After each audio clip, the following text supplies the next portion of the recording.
Acompanhe a partir de agora mais um podcast do Preto no Branco. Programa de hoje, Seu Direito em Análise, com a condução da jornalista Juliette Manfrim. Olá, o Seu Direito em Análise desse sábado está no ar e hoje nós vamos falar de Direito e Educação. Nosso convidado é o advogado Dr. Denner Pereira e a gente vai tratar de assuntos que de certa forma deve afetar a vida de todos os pais, os responsáveis e as crianças que estão em idade escolar, sobretudo aquelas que apresentam algum transtorno ou algum distúrbio. Doutor, seja bem-vindo ao Seu Direito em Análise. Obrigado, Ju, pelo convite. Agradeço você e o Gilberto pela oportunidade. Imagina, seja bem-vindo. Os nossos questionamentos, eles são sempre pautados em dúvidas que os nossos internautas nos encaminham, as pessoas que acompanham o Preto no Branco. E eu gostaria já de abrir, então, com um questionamento, doutor. Basicamente, os nossos questionamentos, os que chegaram para a gente, dizem respeito a distúrbios e transtornos. Os problemas que os profissionais e pais estão enfrentando com essas crianças nesses ambientes. E o nosso questionamento já vai diretamente nesse âmago. A pessoa gostaria de saber que leis que podem amparar e determinar que uma escola, uma instituição de ensino aplique essas atividades, essas ações voltadas para pessoas com deficiências e distúrbios. Perfeito, Ju. Bom, antes de iniciar, Ju, é importante a gente trazer um breve contexto, né? Para eu falar qual lei eu preciso explicar um pouquinho para quem que essas leis se destinam. Quando a gente fala em educação exclusiva, a gente talvez tenha 3 grandes grupos e que isso vai impactar na legislação. Então nós temos os estudantes com altas habilidades para rotação, que são público-alvo de educação especial, que são estudantes que têm um QI acima da média e que isso gera bastante impacto no processo inclusivo, inclusive muitos preconceitos. Temos os estudantes com deficiência, e aqui podemos incluir estudantes, por exemplo, com com TEA, né, transtorno espectro autista, estudantes com síndrome de Down, deficiência intelectual, por exemplo. E também os transtornos de aprendizagem, né, que é o TDAH, dislexia, os transtornos de aprendizagem como um todo. Então, temos a lei aplicável ao TDAH e dislexia, que não são consideradas pessoas com deficiência. Temos a lei para a pessoa com deficiência, que é o Estatuto da Pessoa com Deficiência. Também temos a lei berenispiana, que se aplica aos estudantes com transtorno espectro autista. E temos a LDB, claro, né, a Lei Geral de Diretrizes e Bases de Educação, que se aplica a todos os estudantes de uma forma geral, mas especialmente aos estudantes com altas habilidades para rotação e com deficiência, né, e sem prejuízo da própria Constituição Federal, que traz direitos importantes também. Perfeito. Então, existe uma gama, uma legislação ampla, e o que a gente percebeu nos nossos questionamentos, doutor, é que essas pessoas têm muita dificuldade de chegar até a instituição de ensino, pedir para que alguma coisa seja feita em apoio aos seus filhos, aos seus responsabilizados, no caso. Por outro lado, as escolas também parecem, pelos nossos questionamentos, que não estão muito atentas a se adaptar a isso. É uma realidade que o doutor também verifica? Infelizmente. No dia a dia porque quando procura advogado, sempre quando tem algum problema, né? Sempre. Quase ninguém procura quando está tudo certo. Fazer algo preventivo. Mas, Ju, o que acontece? Quais são os impactos, né, de ter alguma dessas condições, especialmente falando em crianças com deficiência, pessoas com deficiência e com transtorno de aprendizagem? A pessoa com deficiência, estudante com deficiência, ele tem direito, por exemplo, a um plano educacional individualizado, né, um documento feito, porque tem o currículo geral que é aplicado para todos os estudantes, de acordo com a faixa etária, que aquilo de maneira geral serve, né, se aplica bem a todos. Os estudantes com deficiência, eles precisam de uma atenção especial para ser analisado o que eles já sabem, o que ele precisa, digamos, enriquecer no currículo dele, e para isso é feito um documento individualizado para aquele estudante. A escola precisa fazer isso. A escola tem que fazer isso e a escola tem que ter um professor especialista em educação especial para fazer isso. Porque não é qualquer professor, né? A formação do professor como um todo não tem esse aprofundamento para trabalhar com estudantes, pessoas com deficiência. Então, existe a própria LDB, é bastante clara sobre a necessidade de toda a instituição de ensino, seja pública ou privada, ter esse professor especialista em educação especial. Por quê? Esse documento, Ju, ele é liderado pelo professor especialista. Né? Nesse documento vai ter uma avaliação pedagógica inicial, então o professor vai fazer uma análise, vai ser definida metas, as estratégias pedagógicas. Para a gente falar de educação especial, nunca vai ser o mesmo. Né? Então o João vai ter uma técnica que vai ficar para ele, e o João com TEA, e a Maria, que também tem TEA, o transtorno vai se manifestar de uma forma diferente para ela. Não é um padrão, né? Não existe padrão. Então, esse documento ele é feito a partir dessa avaliação pedagógica inicial, vai ser criado metas, estratégias pedagógicas. E é importante que esse profissional deixe nesse documento, né, o que deu certo, o que não deu, para que quando esse estudante prosseguir na vida escolar dele ou dela, o professor que pegar esse estudante, ele já sabe, olha, o professor lá atrás tentou isso, não deu certo, vamos partir desse ponto, né? Então, esse documento é um documento bastante importante quando a gente fala em inclusão. Né? Se eu entendo as metas e as necessidades, eu consigo direcionar, né, o estudo desse estudante para que essas barreiras sejam quebradas. Né? Então, esse documento ele é liderado por esse professor especialista, mas precisa muito da parceria da família. Né? Se a família, por exemplo, esse estudante tem acesso a psicoterapia, né, a fonoterapia, terapia ocupacional, todos esses documentos devem ser compartilhados com a escola, né, porque é uma forma de facilitar esse trabalho. Né? Quando a gente fala numa atuação multiprofissional, a escola não tem condições de fato de resolver tudo sozinha, Claro. mas ela tem que fazer a parte dela. Né? E precisa mesmo, né, fazer a parte dela, porque a gente percebe agora pelos próximos questionamentos que a sensação que dá é que os problemas são sempre os mesmos, se repetem com muita facilidade. O nosso próximo questionamento diz o seguinte, pede o seguinte, doutor: essa pessoa gostaria de saber se a escola pode se negar a fazer essa adaptação que o doutor acabou de falar, da adaptação curricular, e se o ambiente da escola, ele de fato precisa ser adaptado para essa criança. Se a escola tem essa responsabilidade, e no caso da escola não fazer isso, como é que essa família deve proceder? Ótimo, pergunta bastante importante e complexa, né, Ju? Bastante.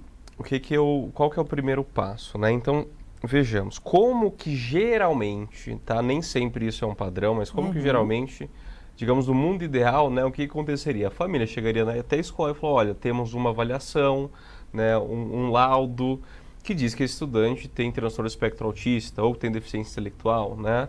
Alguma das deficiências que não são visíveis. Sim. A partir disso, né, a escola ela tem que, digamos assim, eu sempre digo, né, e é importante a gente frisar, que a escola tem autonomia. A autonomia da escola é muito ampla. Só que essa autonomia não é absoluta, como nenhum direito no Brasil é absoluto. Né? Então, a escola, digamos, ela poderia se negar, né, a fazer essa adaptação, discordando do laudo? Poderia. Mas como ela tem que fazer isso de uma maneira técnica? Então, ela tem que trazer uma justificativa técnica por escrito, né, fundamentada, dizendo o porquê que esse estudante não precisa de adaptação curricular. Certo? Sim. E claro, se eu tenho duas opiniões conflitantes, a família entende que sim, o profissional de saúde entende que sim, a escola entende que não, quem vai dizer se precisa de uma adaptação é o Poder Judiciário, que é o único legitimado pelo Estado a, num conflito, dizer quem tem razão. Né? Então, a escola até poderia fazer isso, mas teria que fazer um documento bastante técnico e robusto para rebater os argumentos dessa avaliação médica clínica. Né? Então, a regra geral é justamente que não haja essa negativa. Né? Então, assim, não havendo a negativa, a escola tem a obrigação. Né? Então, a escola não tendo argumentos técnicos para rebater o laudo, ela tem a obrigação de fazer esses atendimentos. E quais são esses atendimentos? Além do plano educacional individualizado, que vai criar um currículo adaptado, os estudantes com deficiência, por exemplo, têm direito à sala de recursos multiprofissionais, que é uma sala no contraturno escolar, em que um professor especialista vai trabalhar com esse estudante algumas questões que não conseguem ser trabalhadas em sala de aula. Né? Esse estudante pode ter direito, o estudante com autismo, por exemplo, tem direito ao professor de apoio para ficar em sala de aula, em caso de comprovada necessidade, para acompanhar, dentro da sala regular, para acompanhar esse estudante nas tarefas passadas pelos professores Esse regentes. é um dilema, né? Na escola. Né? Porque isso tem gastos, tem investimentos que as escolas às vezes não veem como investimento, veem como gasto, né? Especialmente, seja pública ou privada, né? Então, a escola, para ela, digamos, se negar a fazer esse atendimento, ela tem que rebater o próprio argumento técnico que a criança que não tem, por exemplo, autismo, que é uma avaliação clínica, né? E que é difícil, de fato, de... os profissionais que não têm experiência, né? Os profissionais de saúde que não têm essa experiência, podem cometer equívocos, né? Não é um laudo, não é uma questão absoluta. Claro. Né? A gente tem muitos casos de laudos, né? de feitos com algum equívoco, né? Por falta de experiência ou por falta das técnicas adequadas, né? Então a escola tem essa autonomia, mas ela vai ter que rebater isso de maneira muito técnica, à luz da pedagogia, que é a especialidade da instituição, né? Lembrando que essas regras valem para as escolas públicas e particulares, é isso? Exatamente. Todo mundo está no guarda-chuva da LDB ali, né? Exatamente. Tanto a LDB, Estatuto da Pessoa com Deficiência, a lei que trata dos transtornos de aprendizagem, TDAH, a lei berenispiana, que é a lei, né, dos estudantes com TEA. Todas essas são leis federais de mesma hierarquia e são aplicadas ao ensino público e privado. E o privado é importante que se diga que as instituições não podem cobrar R$1 a mais por isso. Então, se a mensalidade é R$1.000, é R$1.000. É R$1.000, ainda que esse estudante estude no contraturno, ainda que tenha um professor de apoio que não pode ser alguém que não seja contratado pela escola, né? Esse profissional tem que a escola fornecer ele, né? E sempre com a anuência da família, né? Mas é a escola que tem que disponibilizar esse profissional e o próprio professor especialista, evidente, né? São profissionais que a instituição deve ter e não pode cobrar R$1 a mais por isso. É importante destacar também, doutor, que as famílias que se sentirem desassistidas devem procurar um bom aconselhamento jurídico nesse caso, né? Eu sempre digo, Ju, o primeiro passo, né? No Brasil como um todo, a gente não tem, às vezes a gente tem essa ânsia de querer judicializar tudo e deixa passar algumas instâncias importantes para resolver conflitos como um todo. Quem que é o órgão fiscalizador por excelência da educação, né? Primeiro o MEC, depois as secretarias estaduais e depois as secretarias municipais, cada um dentro do seu quadrado. Então, quando a gente fala em ensino básico, que entre o ensino infantil e o ensino fundamental, responsabilidade é município e estado. Então, se há qualquer falha no ensino infantil, por exemplo, ou no ensino fundamental, primeira parte, responsabilidade do município. Então, uma escola municipal não está prestando os atendimentos. Formalize, a família formalizar um pedido perante a Secretaria de Educação. Vai direto na Secretaria de Educação. Direto na Secretaria, por quê? Claro, a gente presume que o diretor de uma escola pública, por exemplo, vai ter um contato muito facilitado com o secretário de Educação, né? Ou os gestores da educação como um todo, gestores públicos. Mas, às vezes, as situações não chegam até a Secretaria, né? Então, peça para a Secretaria, né? Peça para o chefe e ele vai ver o que está acontecendo na ponta, né? Mesma coisa se for com o Estado. Então, se eu estou numa escola particular ou numa escola, né, pública estadual, primeiro está alguma falha. Não tem um professor especialista lá para o estudante, um professor de apoio para o estudante com TEA. Protocole um pedido formal no nosso núcleo regional de educação, né? O direito de petição, que é o direito de a gente pedir, né, para os órgãos públicos, é um direito constitucional e se aplica não só para o judiciário, mas também para o processo administrativo. Então, eu preciso pedir para o Estado primeiro, olha, Estado, está acontecendo uma falha. E ele vai dar uma resposta por escrito, num processo administrativo, né, justificando o porquê que ele está certo ou porquê que ele está errado, né? E se ele estiver errado, a gente presume que ele vai tentar resolver esse problema, né? Então, se a partir disso não der certo, e entender que esse direito está sendo violado, aí não resta alternativa senão judicializar, né? No caso das escolas particulares, quem que se deve procurar numa negativa da escola ou a escola não atender a essas demandas, essas situações? Particular, especialmente a Secretaria de Educação. Também estadual. Educação. Isso, porque o ensino é livre, a iniciativa privada, mas é fiscalizado pelas núcleos regionais e pela Secretaria Municipal de Educação em relação dependendo do nível de ensino, né? Então, esses são os órgãos por excelência, fiscalizadores da educação. Né? Pode procurar também o Ministério Público, porque a gente trata de direito de criança, na maioria das vezes, ou de menores de idade. Né? Então, o Ministério Público é uma alternativa, mas a gente sabe que o Ministério Público tem, né, uma demanda muito grande, eles não são... De fato. Eles não têm, por exemplo, eles têm o poder de cobrar, né? Mas eles não têm o poder de sanção.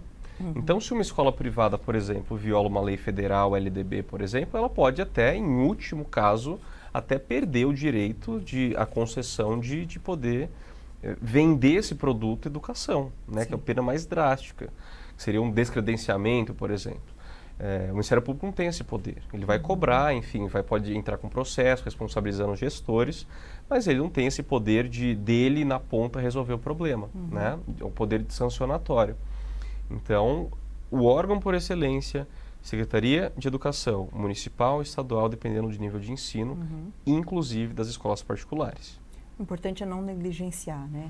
A educação das crianças, ela é fundamental, sobretudo no período da alfabetização, né? Uma má alfabetização vai refletir pela vida toda, né? A grande questão, né, Ju, porque qual que é o grande cerne da gente conseguir que esses apoios aconteçam? Desde o primeiro dia que esse estudante entra na escola. Por quê? A ideia, hoje, a pessoa com deficiência, por exemplo, ela tem plena capacidade civil quando completa 18 anos de idade. Plena e presumida capacidade civil. Ou seja, pode fazer um contrato, pode casar, pode abrir uma empresa, pode adotar uma criança, enfim, todos os direitos que a gente adquire quando completa 18 anos de idade, uma pessoa com deficiência pode fazer. Sim. Isso foi um grande ganho lá em 2015 com o Estatuto da Pessoa com Deficiência, que mudou o Código Civil. Mas a questão não é só garantir a capacidade civil, é dar os apoios para que essa pessoa, durante o seu desenvolver, seja na área de saúde, seja na educação, consiga desenvolver habilidades e potencializar tudo aquele cognitivo que ela tem para justamente exercer sua capacidade civil sem precisar de uma interdição, de uma curatela quando completa 18 anos. E nos primeiros anos de vida, e isso em qualquer pessoa, é quando a nossa plasticidade cerebral está no auge, né? A gente tem o cérebro lá pronto para receber informação. Então, quanto mais informação a gente tem nos primeiros anos de vida, mais fácil a gente absorver. E quanto mais coisa ruim também. Então, os impactos negativos também são absorvidos. Por isso, a importância de fazer essas intervenções de maneira precoce, o quanto antes possível. Né? Identificou que o estudante tem autismo, vamos fazer as adaptações curriculares sem prejuízo das questões de saúde. Né? Nós vamos falar daqui a pouco também sobre as consequências num relacionamento, né, com crianças com transtorno, questão de bullying, mas a gente ainda tem mais um questionamento, doutor, esse questionamento específico foi enviado para uma psicopedagoga que ela gostaria de saber por que as escolas estão obrigando as crianças que ainda não são consideradas alfabetizadas porque tem algum distúrbio ou transtorno, a fazer a prova Brasil e a prova Paraná. Elas gostariam de saber se isso é legal, manter essas crianças na sala de aula, obrigá-las a fazer essa prova e o que deve ser feito com relação a isso. Ju, essa questão eu confesso que a gente precisa ver especificamente o regulamento da prova Brasil para ver o que traz no regulamento próprio sobre provas adaptadas. Então, toda prova, né, promovida pelo poder público, inclusive vestibular, né, para entrar em faculdades, quando comprovar a necessidade, ele tem que ser adaptado, né, porque você não pode tratar igual pessoas diferentes. Você precisa dar apoios maiores para ela. A grande questão é justamente essa, fazer a prova, qualquer tipo de prova, até as provas regulares da escola. O estudante, ele pode, até é recomendável que ele faça, mas o problema é o que vem antes dessa prova. Sim. Né? Como que eu vou exigir que ele tenha um bom rendimento se eu não estou dando os apoios necessários? Se eu não estou fazendo plano educacional individualizado, se eu não estou garantindo um professor auxiliar, se eu não garanto sala de recursos multiprofissionais, né? Como que eu vou exigir que ele tenha uma nota razoável, ou que, além de nota, né, que ele aprenda de fato, se eu não garanto os apoios para ele? Né? Então, a questão, o grande problema é o que vem antes dessa prova, me parece. Né? Que me parece que justamente não vem nada. Exatamente. Né? Tem uma omissão e isso, evidente, pode causar até um agravamento na própria condição de saúde. Né? Então, esse tipo de estudante, muitos deles têm uma autocobrança muito grande. né? Então, essa autocobrança e ele tentar resolver, né, e não conseguir aquilo pode gerar uma frustração. Essa situação pode se agravar e até em condição de precisar de intervenções lá na área da saúde mais intensas, né? Lembrando que a prova Brasil e a prova Paraná é justamente para medir o grau de conhecimento e de evolução no processo educacional de uma criança, Sim, né? exato. Uma criança que eventualmente é obrigada a fazer uma prova dessas, ela vai jogar a nota dela lá para baixo e, consequentemente, talvez a nota da própria turma na qual ela está Sim. inserida, sem se analisar o problema pontual e talvez Sim. analisando apenas o global que é da Sim. turma, né? Pois Porque o nosso questionamento ele vem também na esteira dessa pergunta anterior, doutor, porque a pessoa gostaria de saber o seguinte: diz que um colégio estadual aqui de Cascavel, ele está se recusando de fazer o plano de educação individualizada para uma criança de 12 anos que ainda não está considerada alfabetizada, justamente para ter alguns transtornos. Ela tem TDAH e ela tem dislexia também. A pessoa descreve aqui que a família está muito preocupada, que a família está desesperada, a palavra inclusive utilizada é essa, e ela gostaria de saber o que devemos fazer numa situação como essa.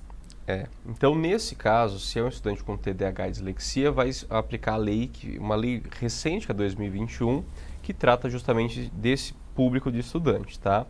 É importante que nós digamos que TDAH e dislexia não são consideradas deficiência, então não se aplica, né, o artigo 58 e 59 da LDB, não se aplica o Estatuto da Pessoa com Deficiência, mas se aplica a lei lá de 2021, eu não lembro de cabeça o número dela, mas essa lei garante o que ela está pretendendo, que é o atendimento especializado. Então, eu preciso fazer um currículo adaptado para esse estudante. Então, como que eu faço isso? Então, se é uma escola estadual e ela tem essa barreira, sugiro procurar primeiro o núcleo de educação, né, o núcleo regional de educação, e formalizar isso. Pode ser um papel escrito à mão. Ela falou, olha, tem estudante e tal, foi diagnosticado com TDAH, dislexia, junta o laudo que possivelmente a pessoa tem, né? Eu gostaria, na forma da legislação que trata o TDAH e da dislexia, um currículo adaptado para esse estudante. Pode ser um documento feito à mão, né? Leva na diretoria, na núcleo de ensino, núcleo regional, e eles têm a obrigação de abrir um processo administrativo e dar uma resposta para essa família. Tem um prazo legal para essa resposta?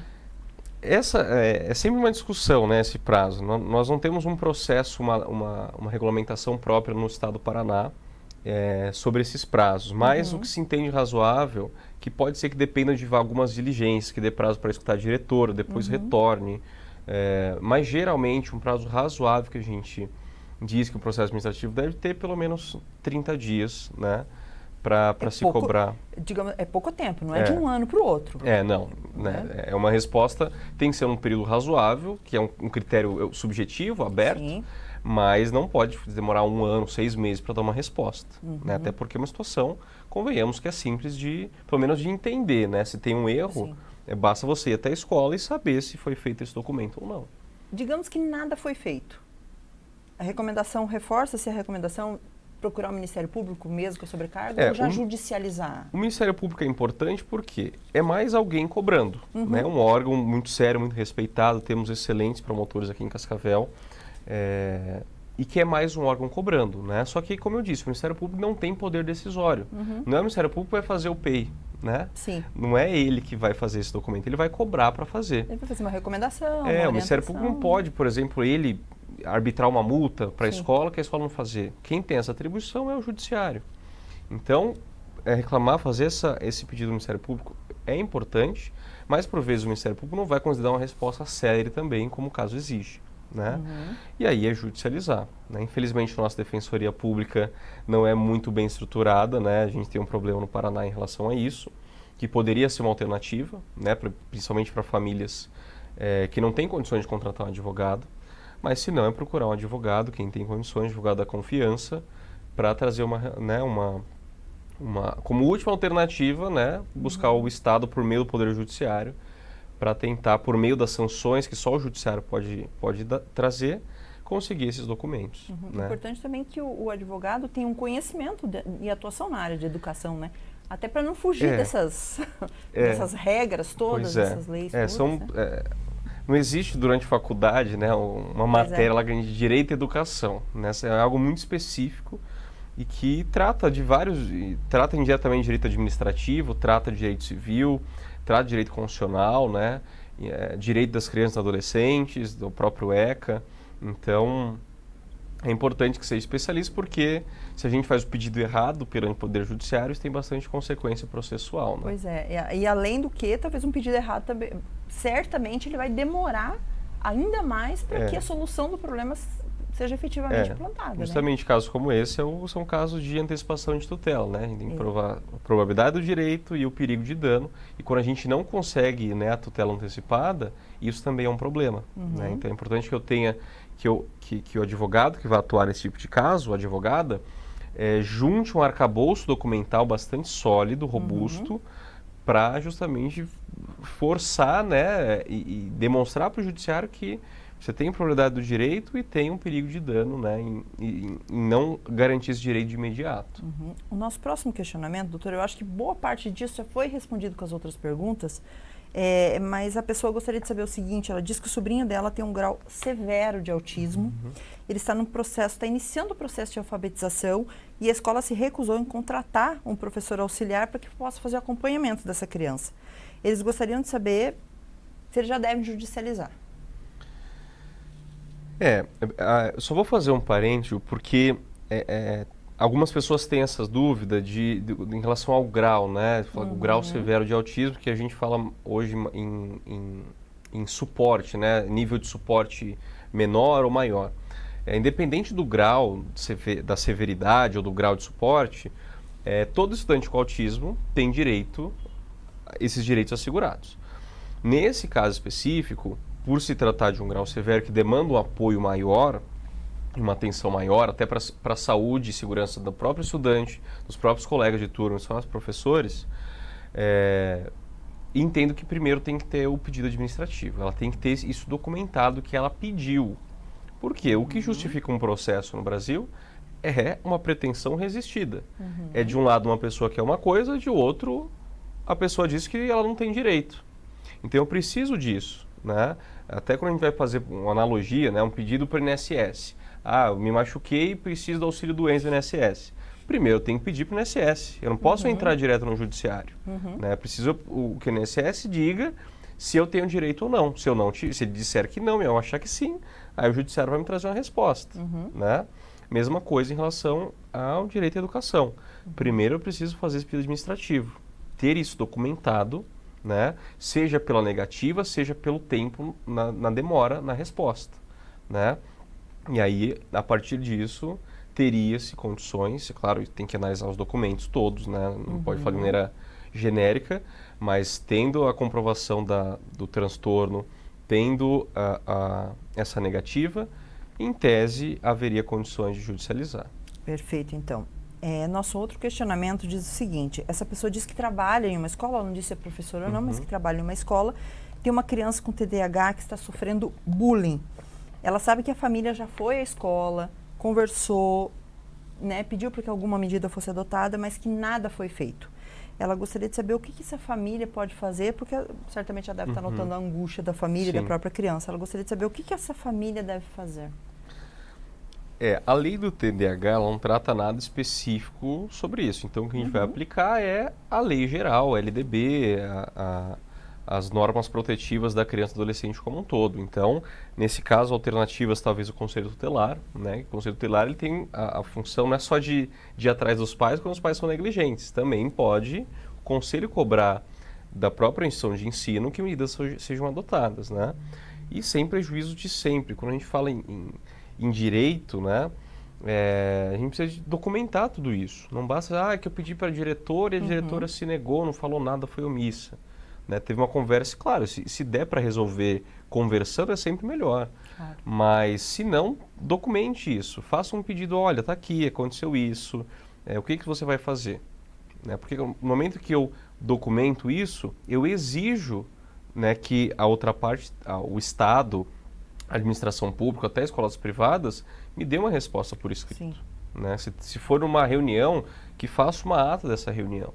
Né? Porque a gente precisa documentar de que a gente fez a nossa parte, que a gente comunicou à escola, porque senão pode sobrar para a própria família depois, né? Falar que a família é omissa, que a família, né, que é uma criança birrenta, né, que existem esses preconceitos, né, que é mal criado.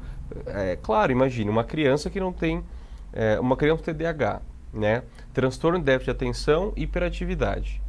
Essa criança, se ela não tiver os apoios adequados, ela vai ter uma tendência à distração, vai começar, ela é hiperativa, vai começar a provocar os outros colegas de turma, vai começar a perder o foco na aula, e isso pode falar que a criança é mal criada, que a criança ou estudante é birrento, enfim, todos os preconceitos que nós sabemos. Então é importante que a família, primeiro, diga, olha, meu filho não está fazendo isso porque ele é mal criado, não é por falta de educação, né? Tá aqui, ele tem um transtorno, a gente precisa cuidar disso de maneira individualizada, né? Então, foi vítima de bullying, olha, meu filho chegou em casa arranhado ou chegou em casa chorando, né, e relatou que aconteceu isso, isso e isso, que a professora fez isso ou que o estudante Y fez isso. Escreva isso e leve para a escola, né, pegue uma cópia, protocole, né, vai na Secretaria de Educação. Então tudo isso precisa ser documentado, né, primeiro, para que quem tem o poder de resolver ou o poder de cobrar, que faça isso, né? A gente percebe que o caminho, ele geralmente leva para alguns destinos. Secretaria de Estado de Educação e Secretaria Municipal de Educação. Sim. Isso acabam sendo dois importantes mecanismos para se formalizar essas situações. Né? Exatamente, exatamente. Perfeito. Nosso próximo questionamento, doutor, pede o seguinte, se uma escola dita de educação convencional, de modelo convencional de educação, ela pode se negar de fazer uma matrícula de uma criança que tenha síndrome de Down? Ótima pergunta. Tá, não pode. Qual que seria... primeiro, a rede pública não, né? Em hipótese alguma, eles teriam que ampliar essa oferta, né? Para o ensino regular. A escola privada, qual que seria o único argumento jurídico possível para uma negativa de matrícula? As escolas privadas têm uma quantidade de alunos autorizadas pela Secretaria de Educação, né? Até pelo MEC, então nesse ambiente aqui cabem até por uma questão de segurança, né? Questão de alvará dos bombeiros, 30 pessoas, 30 estudantes. Então se ele já tem 30 estudantes matriculados na 4ª série, não pode ter 31, independente de deficiência ou não, certo? Então ela vai negar para o estudante com síndrome de Down e vai negar para o outro que está na fila lá também querendo entrar, que não tem deficiência. Né? Esse é o único argumento. Qualquer argumento diferente desse pode gerar, inclusive, a responsabilização criminal desse gestor, porque isso vai se encaixar.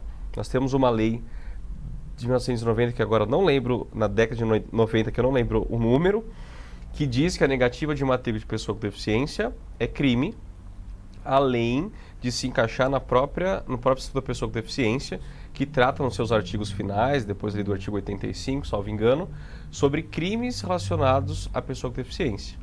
Né? E isso é evidente que me parece uma discriminação, né? Negar uma matrícula por conta da condição do estudante. Né? Mas, por exemplo, se a pessoa chega na escola e diz, olha, infelizmente a gente está com a turma lotada, a gente não tem como admitir essa criança, como é que se prova isso? Né?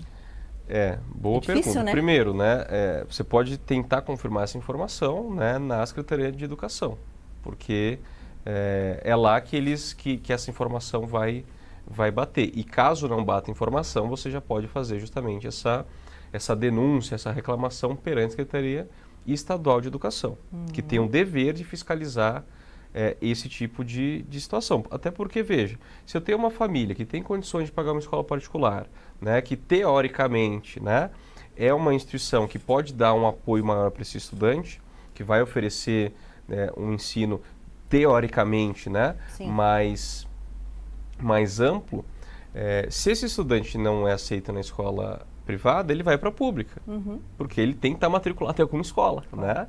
Então ele vai para a pública e isso vai sobrar, no final das contas, para o próprio Estado. Então o Estado tem o dever de fiscalizar que as instituições privadas não cometam esse tipo de abuso. Né? Nosso último questionamento, doutor, ele é bem delicado, inclusive, que a pessoa gostaria de saber o que se deve fazer quando uma pessoa que tem uma bolsa de estudos, uma criança que tem uma bolsa de estudos, ela começa a ser tratada com discriminação dentro da escola, deu a entender pela própria direção, gerência da escola. E a pessoa gostaria de saber também se essa criança pode passar, se a escola pode mudar os horários de atendimento, de atividades dessa criança, sem consultar a família, apenas pelo fato dela ter bolsa. Ju, essa é uma questão bastante importante, porque, veja, estudante com bolsa ele é um estudante igual a qualquer outro. A única situação dele é que ele não paga a mensalidade, mais por uma decisão administrativa e da gestão escolar. Né? Então, no momento que a instituição aceita a bolsa ou que ela oferta a bolsa, ela tem que tratar todos os estudantes de maneira igual, inclusive os estudantes, pessoa com deficiência, com transtorno de aprendizagem. Então, todos os direitos devem ser garantidos de maneira igualitária. Né? Se tiver qualquer tipo de tratamento desigual unicamente por ter a criança uma bolsa, né, isso, primeiro, pode gerar até consequências, aí quando a gente faz escola particular, até o PROCON, né, o órgão protetivo do consumidor pode entrar nisso, porque há uma discriminação envolvida e há um direito do consumidor, mas sem prejuízo dos próprios órgãos de fiscalização analisarem isso. Né? Então, nesse caso que eu sugiro, tentar documentar isso, né? Sempre documentar, porque a gente sabe que quando a gente fala em escola, muitas coisas são só de boca. Né? E como que eu vou fazer uma reclamação né, em algum órgão fiscalizador, falando, a diretora me falou isso. Tá, mas infelizmente no direito a gente tem que provar, né? O ônus da prova, como regra, é de quem pede o direito, né? Do autor, né? Então, a gente precisa provar isso e a gente prova com documentos escritos, pedidos, né? Protocolos, processos administrativos. Nesse caso, também existe uma responsabilização criminal pelo fato da criança estar sofrendo uma discriminação dentro da escola? Se for uma pessoa com deficiência, eu entendo que sim, né? Se for uma discriminação só bolsista, só por conta disso, talvez analisar alguma coisa relacionada ao ECA, tá? Mas aí não é algo que eu sou especialista aí em relação a essa educação, parte criminal, né? Foge da educação, criminal não é minha área de especialidade. Perfeito, doutor. Eram esses os nossos questionamentos. Nós gostaríamos de agradecer imensamente a sua participação. Foi muito esclarecedor. Se algum dos nossos internautas ficar com alguma dúvida, precisar de mais informações, o doutor se dispõe a responder dentro das possibilidades? É possível? Claro, com certeza, né? Até pelos meios oficiais do podcast e também pelo meu Instagram, né? @DenerPereira. Eu respondo todo mundo lá, não deixo ninguém, né, com dúvidas. No que eu puder ajudar, eu fico à disposição. O Denner é com 2 N's, né? Isso, então, @DenerPereira com 2 N's. @DenerPereira A, lá no finzinho. 2 A's no final. Perfeito, então, doutor. Muito obrigada por ter aceito o nosso convite. Eu que agradeço. E para você que nos acompanhou em mais um Seu Direito em Análise, nós voltamos na próxima semana com um novo tema. Até lá. Tchau.